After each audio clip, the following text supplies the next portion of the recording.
Chapter 6. Lily, please hold still, Mother said again. Lily, standing in front of her, fidgeted impatiently. I can tie them myself, she complained. I always have.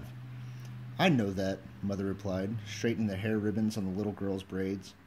But also know that they constantly come loose, and more often than not, they're dangling down your back by afternoon. Today, at least, we want them to be neatly tied and to stay neatly tied. I don't like hair ribbons. I'm glad I only have to wear them one more year, Lily said irritably. Next year, I get my bicycle too, she added more cheerfully. There are good things each year, Jonas reminded her. This year, you get to start your volunteer hours. And remember last year, when you became a 7? You were so happy to get your front button jacket. The little girl nodded and looked down at herself, at the jacket with its row of large buttons that designated her as a 7. 4s, 5s, and 6s all wore jackets that fastened down the back so that they would have to help each other dress and would learn interdependence. The front button jacket was the first sign of independence, the first very visible symbol of growing up. The bicycle at 9 would be the powerful emblem of moving gradually out into the community, away from the protective family unit. Lily grinned and wriggled away from her mother. And this year, you get your assignment, she said to Jonas in an excited voice. I hope you get pilot, and that you take me flying. Sure I will, said Jonas, and I'll get a special little parachute that just fits you, and I'll take you up too. Oh, maybe 20,000 feet, and open the door, and... Jonas, Mother warned. I was only joking, Jonas groaned.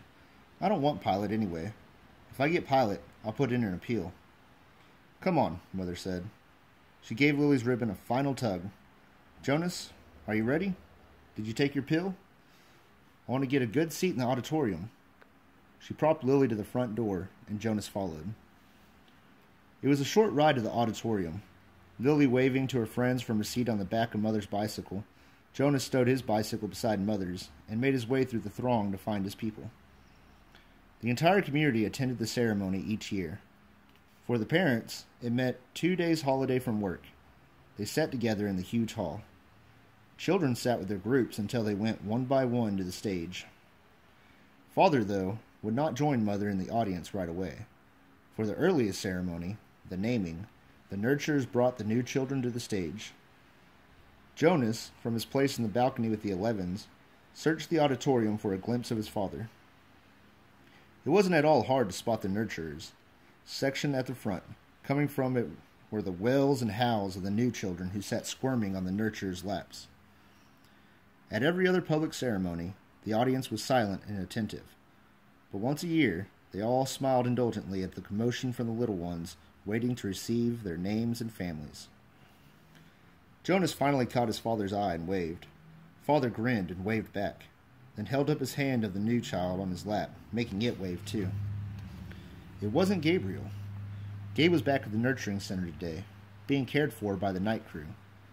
He had been given an unusual and special reprieve from the committee and granted an additional year of nurturing before his naming and placement. Father had gone before the committee with a plea on behalf of Gabriel, who had not yet gained the weight appropriate to his days of life, nor begun to sleep soundly enough at night to be placed with his family unit. Normally, such a new child would be labeled inadequate and released from the community. Instead, as a result of Father's plea, Gabriel had been labeled uncertain and given the additional year. He would continue to be nurtured at the center and would spend his nights with Jonas's family unit. Each family member, including Lily, had been required to sign a pledge that they would not become attached to this little temporary guest and that they would relinquish him without protest or appeal when he was assigned to his own family unit at next year's ceremony. At least, Jonas thought, after Gabriel was placed next year, they would still see him often because he would be part of the community. If he were released, they would not see him again, ever. Those who were released, even as the new children, were sent elsewhere and never returned to the community. Father had not had to release a single new child this year, so Gabriel would have represented a real failure and sadness. Even Jonas, though he didn't hover over the little one the way Lily and his father did, was glad that Gabe had not been released. The first ceremony began right on time. and Jonas watched as one after another each new child was given a name and handed by the nurturers to its new family unit. For some it was a first child, but many came to the stage accompanied by another child beaming with pride to receive a little brother or sister, the way Jonas had when he was about to be a 5. Asher poked Jonas's arm. "Remember when we got Philipphia?" he asked in a loud whisper. Jonas nodded. It had only been last year. Asher's parents had waited quite a long time before applying for a second child. Maybe, Jonas suspected, they had been so exhausted by Asher's lively foolishness that they had needed a little time. 2 of their group, Fiona and another female named Thea, were missing temporarily, waiting with their parents to receive new children. But it was rare that there was such an age gap between children in a family unit. When her family ceremony was completed, Fiona took the seat that had been saved for her in the row ahead of Asher and Jonas. She turned and whispered to them, "He's cute, but I don't like his name very much." She made a face and giggled. Fiona's new brother had been named Bruno.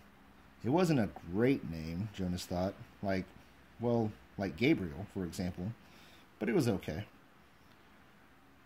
The audience applause, which was enthusiastic at each naming, rose in an exuberant swell when one parental pair, growing with pride, took a male new child and heard him named Caleb. This new Caleb was a replacement child. The couple had lost their first Caleb, a cheerful little 4. Loss of a child was very, very rare. The community was extraordinarily safe, each citizen watchful and protective of all children. But somehow, the first little Caleb had wandered away unnoticed and had fallen into the river. The entire community had performed the ceremony of loss together, murmuring the name Caleb throughout an entire day, less and less frequently, softer in volume, as the long and somber day went on, so that the little 4 seemed to fade away gradually from everyone's consciousness. Now at this special naming, the community performed the brief murmur of replacement ceremony, repeating the name for the first time since the lost. Softly and slowly at first, then faster and with greater volume as the couple stood on the stage with the new child sleeping in the mother's arms. It was as if the first Caleb were returning. Another new child was given the name Roberto, and Jonas remembered that Roberto the Old had been released only last week. There was no murmur of replacement ceremony for the new little Roberto.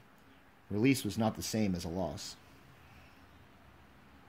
He sat politely through the ceremonies of 2 and 3 and 4, increasingly bored as he was each year. Then a break for midday meal, served outdoors, and back again to the seats, for the 5s, 6s, 7s, and finally, last of the first day's ceremonies, the 8s. Jonas watched and cheered as Lily marched proudly to the stage, became an 8, and received the identifying jacket that she would wear this year.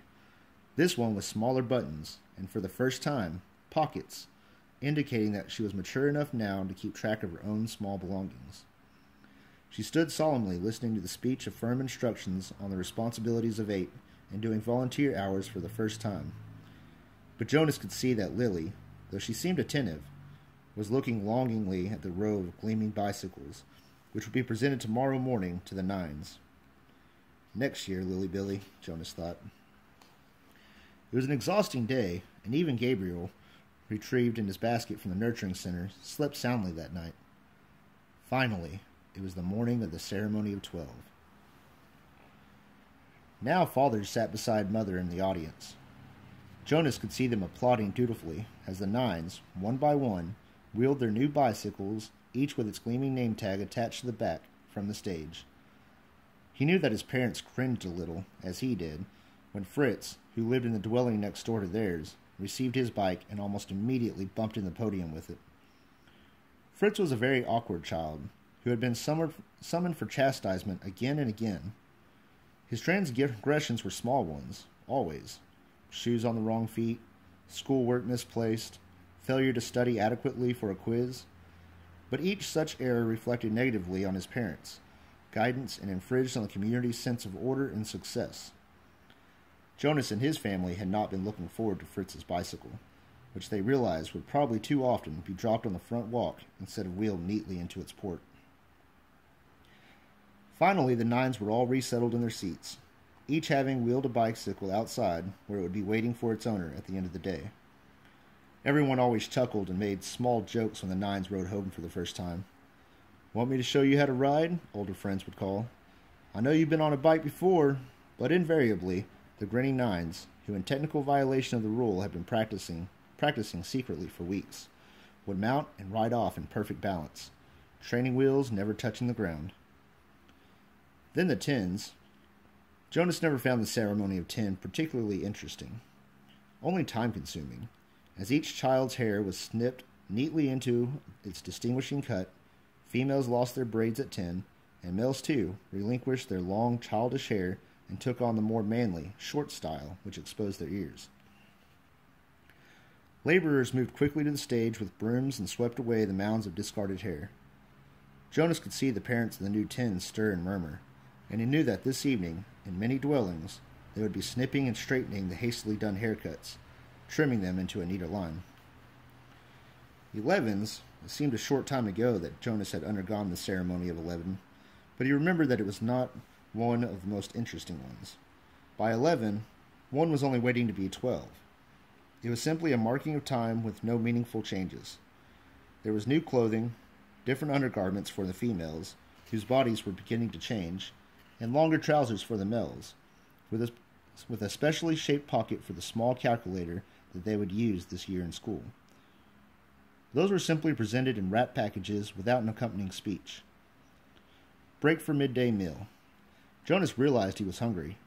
He and his group mates congregated by the tables in front of the auditorium and took their packaged food.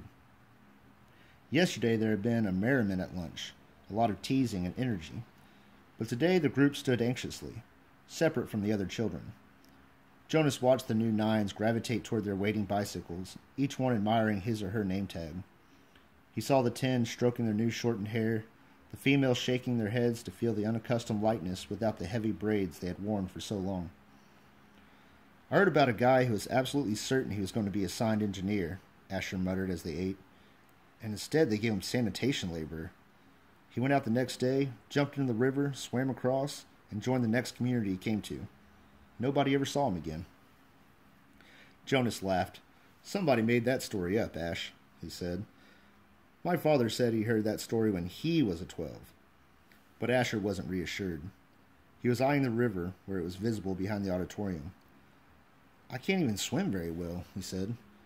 "My swimming instructor said that I don't have the right boyishness or something." "Buoyancy," Jonas corrected him. "Whatever. I don't have it. I sink." "Anyway," Jonas pointed out, "have you ever once known of anyone, really known for sure, Asher, not just heard a story about it, who joined another community?" "No," Asher admitted reluctantly. "But you can. It says so in the rules. If you don't fit in, you can apply for elsewhere and be released. My mother says that once, about 10 years ago, someone applied and was gone the next day." Then he chuckled. "She told me that because I was driving her crazy, she threatened to apply for elsewhere." She was joking. I know, but it was true what she said, that someone did that once. She said that it was really true.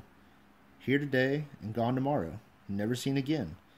Not even a ceremony of release. Jonas shrugged. It didn't worry him. How could someone not fit in? The community was so meticulously ordered, and choices so carefully made. Even the matching of spouses was given such weighty consideration that sometimes an adult who applied to receive a spouse waited months or even years before a match was approved and announced. All of the factors, disposition, energy level, intelligence, and interest, had to correspond and to interact perfectly. Jonas's mother, for example, had higher intelligence than father, but his father had a calmer disposition. They balanced each other out. Their match, which like all matches had been monitored by the Committee of Elders for 3 years before they could apply for children, had always been a successful one. Like the matching of spouses and the naming and placement of new children, the assignments were scrupulously thought through by the Committee of Elders. He was certain that his assignment, whatever it was to be, and Asher's too, would be the right one for them. He only wished that midday break would conclude, that the audience would re-enter the auditorium, and the suspense would end. As if in answer to his unspoken wish, the signal came, and the crowd began to move towards the doors.